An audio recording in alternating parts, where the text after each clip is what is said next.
very seriously over the top of his half-moon glasses. It would be enough to turn any boy's head. Famous before he can walk and talk. Famous for something he won't even remember. Can't you see how much better off he'll be, growing up away from all that, until he's ready to take it? Professor McGonagall opened her mouth, changed her mind, swallowed, and then said, Yes, you're right, of course. But how's the boy getting here, Dumbledore? She eyed his cloak suddenly, as though she thought he might be hiding Harry underneath it. Hagrid's bringing him. You think it wise to trust Hagrid with something as important as this? I would trust Hagrid with my life, said Dumbledore. I'm not saying his heart isn't in the right place, said Professor McGonagall grudgingly, but you can't pretend he's not careless. He does tend to— What was that? A low rumbling sound had broken the silence around them. It grew steadily louder as they looked up and down the street for some sign of a headlight. It swelled to a roar as they both looked up to the sky, and a huge motorcycle fell out of the air and landed on the road in front of them. If the motorcycle was huge, it was nothing to the man sitting astride it. He was almost twice as tall as a normal man and at least 5 times as wide. He looked simply too big to be allowed, and so wild. Long tangles of bushy black hair and beard hid most of his face, and he had hands the size of trash can lids, and his feet in their leather boots were like baby dolphins. In his vast, muscular arms, he was holding a bundle of blankets. Hagrid, said Dumbledore, sounding relieved, at last. Where did you get that motorcycle?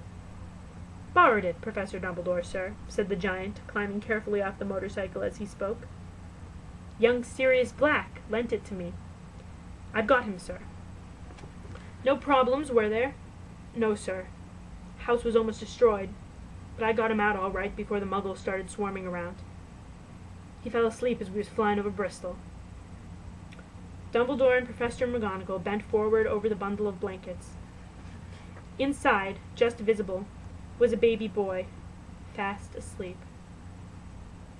Under a tuft of jet-black hair over his forehead, they could see a curiously shaped cut, like a bolt of lightning. Is that where— whispered Professor McGonagall. Yes, said Dumbledore. He'll have that scar forever. Couldn't you do something about it, Albus? Even if I could, I wouldn't. Scars can come in handy. I have one myself above my left knee that is a perfect map of the London Underground. Well, give him here, Hagrid. We'd better get this over with. Dumbledore took Harry in his arms and turned towards Dursley's house. Could I say goodbye to him, sir? Asked Hagrid. He bent his great shaggy head over Harry and gave him what must have been a very scratchy, whiskery kiss. Then suddenly, Hagrid let out a howl like a wounded dog. Shh, hissed Professor McGonagall. You'll wake the muggles. Sorry, sobbed Hagrid, taking out a large spotted handkerchief and burying his face in it. But I can't stand it. Lily and James dead, and poor little Harry off to live with muggles. Yes, it's all very sad. But get a grip on yourself, Hagrid, or we'll be found. Professor McGonagall whispered, patting Hagrid gingerly on the arm as Dumbledore stepped over the low garden wall and walked to the front door. He laid Harry gently on the doorstep, took a letter out of his cloak and tucked it inside Harry's blankets, and then came back to the other two. For a full minute the 3 of them stood and looked at the little bundle. Hagrid's shoulders shook, Professor McGonagall blinked furiously, and the twinkling light that usually shone from Dumbledore's eyes seemed to have gone out. Well, said Dumbledore finally, that's that. We've no business staying here. We may as well go and join the celebrations. Yeah, said Hagrid, in a very muffled voice. I'll be taking Sirius back his bike. Good night, Professor McGonagall.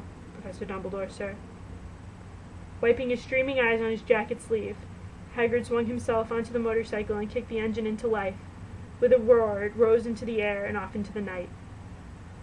I shall see you soon, I expect, Professor McGonagall, said Dumbledore, nodding to her. Professor McGonagall blew her nose in reply. Dumbledore turned and walked back down the street. On the corner he stopped and took out the silver put-outer. He clicked it once, and 12 balls of light sped back to their street lamps, so that Privet Drive glowed suddenly orange, and he could make out a tabby cat slinking around the corner at the other end of the street. He could just see the bundle of blankets on the steps of number 4. "Good luck, Harry," he murmured. He turned on his heel, and with a swish of his cloak he was gone. A breeze ruffled the neat hedges of Privet Drive, which lay silent and tidy under the inky sky. The very last place you would expect astonishing things to happen.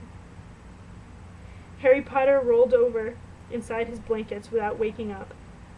One small hand closed on the letter beside him, and he slept on, not knowing he was special, not knowing he was famous, not knowing he would be woken in a few hours' time by Mrs. Dursley's scream as she opened the front door to put out the milk bottles, not knowing he would spend the next few weeks being prodded and pinched by his cousin Dudley.